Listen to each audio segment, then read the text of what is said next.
सीताराम नाम का एक गरीब दुर्गा भक्त पिछले 20 साल से गांव में वैष्णो ढाबा चला रहा था। सीताराम के ढाबे पर ग्राहकों की भीड़ लगी रहती थी। सीताराम की पत्नी सावित्री और 2 बेटियां राधा और गीता भी इस काम में मदद करती थी। ये लो बहन जी, आपकी तड़का दाल और जीरा आलू। लहसुन प्याज तो नहीं डाला ना? हम लहसुन प्याज नहीं खाते हैं। मैडम जी, ये हमारा शुद्ध वैष्णो ढाबा है। यहाँ पर लहसुन प्याज का इस्तेमाल नहीं होता। यहाँ शुद्ध शाकाहारी भोजन मिलता है, वो भी बिना लहसुन प्याज के। ममता, मैंने सीताराम के वैष्णो ढाबे के बारे में सुन रखा था, इसीलिए मैंने रास्ते में गाड़ी यहीं रोकी है। इनके ढाबे का बहुत नाम है, सुना है ये और इनका पूरा परिवार माँ दुर्गा का बहुत बड़ा भक्त है। इनका ढाबा 20 साल पुराना है। सावित्री, हमारे ढाबे को खुले 20 साल हो गए, पता ही नहीं चला। हमारी राधा और गीता कब बड़ी हो गई। अब इनके ब्याह की बस मुझे चिंता है। थोड़े पैसे जोड़कर इनका ब्याह कर देंगे।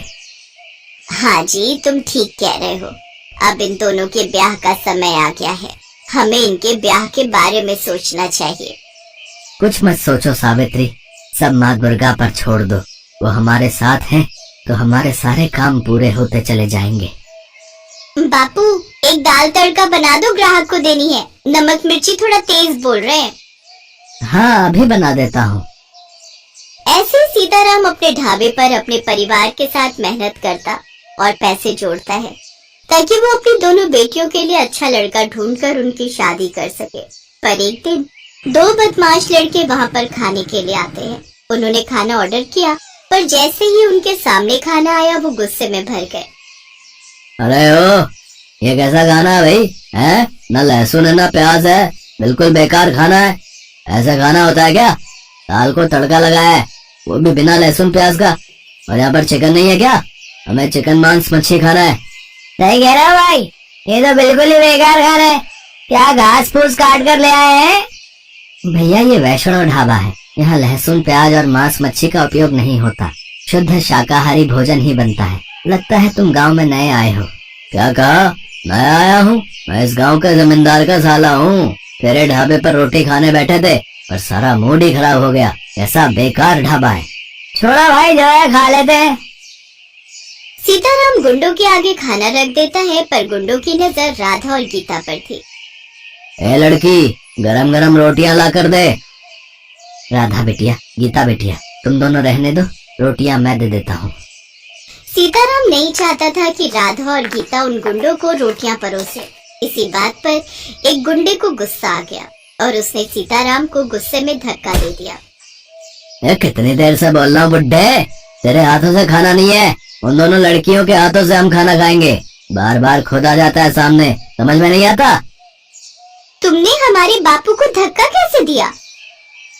तुम्हारी इतनी हिम्मत, हमारे ढाबे पर आते हो और हमारे साथ बदतमीजी करते हो। मैं अभी जमींदार साहब को तुम्हारे बारे में शिकायत करूं? बोलो। उनसे शिकायत करोगी? वो मेरे जीजा हैं, वो मुझे कुछ नहीं कहेंगे। बापू, आओ वहाँ चलकर बैठो। इन सब के मुंह लगने की कोई जरूरत नहीं है। पता नहीं कैसे से लोग हैं, जबरदस्ती किसी के साथ ऐसा व्यवहार कौन करता है। वो दोनों गुंडे हंसते हुए वहाँ से चले जाते हैं। अगले दिन दोनों गुंडे फिर से ढाबे पर आ जाते हैं। सुनो जी, ये दोनों बदमाश तो फिर आ गए, अब फिर तंग ना करें। कुछ नहीं होगा, चिंता मत करो। बस ये चुपचाप 2 रोटी खाएंगे और चले जाएंगे। कुछ भी कहो दोस्त, देखने में दोनों छोरियां बहुत सुंदर हैं। हाँ, कहता तो सही रहा है यार। मेरे ना मन में बात आ रही है, अगर इनमें से एक तेरी बन जाए और एक मेरी बन जाए तो फिर तो मजे ही मजे हैं। मुझे तो वो नीले सूट वाली पसंद है। अच्छा, मुझे वो पीले सूट वाली पसंद ही है। तो देर किस बात की है, आज ही जीजा से बात करते हैं। सीताराम नहीं जानता था कि वो दोनों गुंडे मन ही मन क्या खिचड़ी पका रहे हैं। गुंडे वहाँ से खाना खाकर चले जाते हैं और अगले दिन जमींदार भानु प्रताप सीताराम को हवेली पर बुलाता है। देखो सीताराम, रिश्ता बहुत अच्छा है। मेरे साले को और उसके दोस्त को तुम्हारी बेटियां पसंद आ गई हैं और ये दोनों उनसे शादी करना चाहते हैं। अब देख, मैं इसमें क्या ही बोलूं, आजकल के बच्चे हैं और वैसे भी तेरे लिए तो ये रिश्ता बहुत अच्छा है। दोनों लड़के शहर में रहते हैं। तेरी तो बेटियों की किस्मत खुल गई, वरना तू जानता है कि तेरे हालात कैसे हैं। बड़ी मुश्किल से तू अपनी बेटियों के लिए दहेज जोड़ रहा है मेरी मान तो दोनों का ब्याह इन्हीं के साथ कर दे। जमींदार साहब नहीं, मैं अपनी बेटियों का ब्याह इनके साथ नहीं कर सकता। ये दोनों ठहरे मांस मछली खाने वाले और हम लोग माँ दुर्गा के परम भक्त हैं। हमारे घर में मांस मच्छी का उपयोग नहीं होता। मेरी बेटियां शुद्ध शाकाहारी खाना बनाती हैं और खाती हैं। मैं मांस मछली और मदिरा लेने वालों के घर अपनी बेटियों का ब्याह नहीं कर सकता। मुझे माफ करना जमींदार साहब। सीताराम वापस ढाबे पर आ जाता है, पर जमींदार का साला लाखन उसे भड़काने लगता है।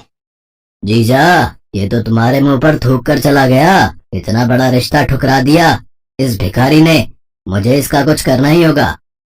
लाखन, हम अपनी बेइज्जती तो सहन कर सकते हैं, पर जमींदार साहब की नहीं है। इस बुड्ढे की अकल तो निकालनी होगी।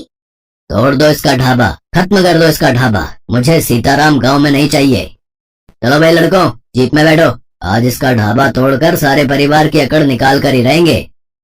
जमींदार का साला और बाकी के गुंडे जीप लेकर सीताराम के ढाबे पर पहुंचते हैं और सभी गुंडे उसका ढाबा तोड़ने लगते हैं। अरे चलो लड़कों, तोड़ो इसका ढाबा, सारा ढाबा तहस नहस कर दो। अरे अरे, ये क्या कर रहे हो? मेरा ढाबा क्यों तोड़ रहे हो? तूने हमें मना किया था ना, जमींदार साहब का हुक्म है, ये ढाबा आज टूटेगा। तूने उनके मुंह पर हमारे रिश्ते को ठुकराया। एक काम करते हैं लागिन, इसका ढाबा तोड़ देते हैं और इनकी दोनों बेटियों को उठा लेते हैं। आज इनके साथ 7 फेरे मंडप में लेकर ही रहेंगे। हे दुर्गा मैया रक्षा करो, ये गुंडे हमें कहीं का नहीं छोड़ेंगे। माता रानी रक्षा करो। मत करो, ऐसा मत करो, छोड़ दो। लड़कों, इन दोनों छोरियों को उठाओ और जीप में डाल लो। ओए बुड्ढे, जब शादी हो जाएगी तो आशीर्वाद लेने के लिए आ जाएंगे। नहीं नहीं, छोड़ दो, मेरी बच्चियों को छोड़ दो। बापू, बापू बचाओ हमें, हमें इनके साथ नहीं जाना। बापू, बापू हमें बचा लो।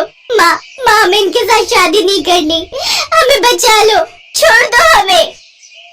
हे दुर्गा मैया, मेरी बच्चियों की रक्षा करो, मेरी बच्चियों को बचा लो माँ।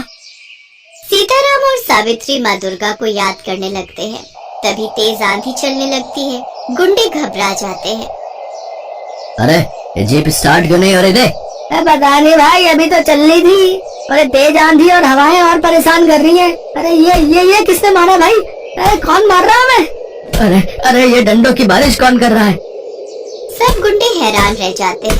उनके ऊपर ऐसे प्रहार हो रहे थे मानो कोई उन्हें डंडों से खूब कूट रहा हो। सब गुंडे बुरी तरह से दर्द से कराहने लगे।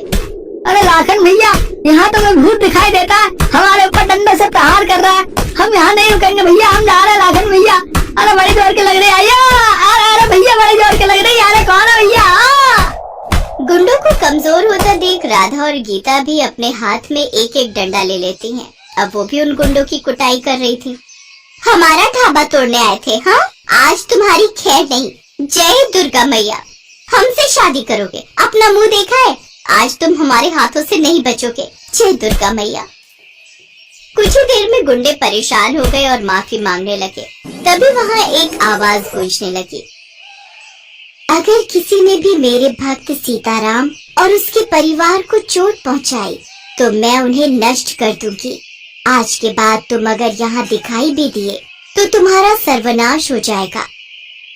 नहीं नहीं, अब हम यहाँ कभी नहीं आएंगे, हमें छोड़ दो। गुंडे डर के मारे जीप लेकर वहाँ से भाग जाते हैं। मेरी बच्चियों, अब तुम चिंता मत करो, माँ दुर्गा ने उन्हें सबक सिखा दिया है। अब वो गुंडे यहाँ कभी नहीं आएंगे। हे दुर्गा मैया, आपकी शक्ति अपार है। आपने आज मुझ गरीबों के परिवार की लाज रखी। आपकी जय हो माँ। माँ दुर्गा ने अपने भक्त सीताराम और उसके परिवार की रक्षा की। जमींदार का साला और उसका दोस्त वापस शहर चले गए। जमींदार को अपनी भूल का एहसास हुआ और उसने सीताराम से माफी मांगी। मुझे माफ कर दो सीताराम, मुझसे गलती हो गई। अपने साले के बहकावे में आकर मैंने तुम्हें जो कष्ट पहुंचाया है उसके लिए मैं तुमसे क्षमा मांगता हूँ। मैं जानता हूँ कि तुम्हारे ऊपर माँ दुर्गा की कृपा है और उन्हीं के नाम से तुम अपना ये वैष्णो ढाबा चलाते हो। अब तुम्हें चिंता करने की कोई जरूरत नहीं है। तुम्हारे ढाबे और तुम्हारे परिवार को अब कोई नुकसान नहीं पहुंचाएगा। माफी मांगकर जमींदार वहाँ से चला जाता है। सीताराम और उसका परिवार माँ दुर्गा को धन्यवाद कहते हैं। माँ दुर्गा की कृपा से उनका ढाबा पूरी तरह ठीक हो जाता है और अब उनकी पहले से भी ज्यादा कमाई होने लगती है।